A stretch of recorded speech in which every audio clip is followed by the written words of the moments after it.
আসসালামু আলাইকুম দর্শক, সবাই কেমন আছেন? আশা করি ভালো আছেন। আমিও ভালো আছি আলহামদুলিল্লাহ।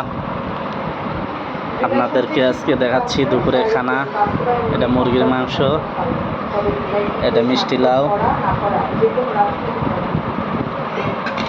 আর এটা দেখতে পাচ্ছেন এটা সকালে রান্না করা খাবার।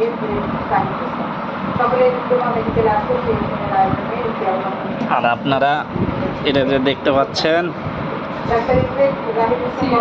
চিয়া সিড, যাদের হাত পা ক্যালসিয়ামের সমস্যার কারণে ব্যথা করে বা কামড়ায়, আপনারা এই চিয়া সিড খাবেন। দুধে ভিজায় 1 চামচ গরম দুধের ভিতরে দিয়ে দেখবেন আপনাদের হাত পা কামড়াবে না। ক্যালসিয়ামের সংকট থাকলে এই চিয়া সিড খাবেন, অনেক মূল্যবান জিনিস। সবাই ভালো থাকেন, সুস্থ থাকেন, আর আমার আইডিটা শেয়ার করে দিবেন যাতে সবাই আমার বিভিন্ন সংগঠনের জিনিস ছাড়ি, যাতে সবাই দেখতে পারে। এজন্য আপনারা দয়া করে আমার আইডিটা শেয়ার করে দিবেন।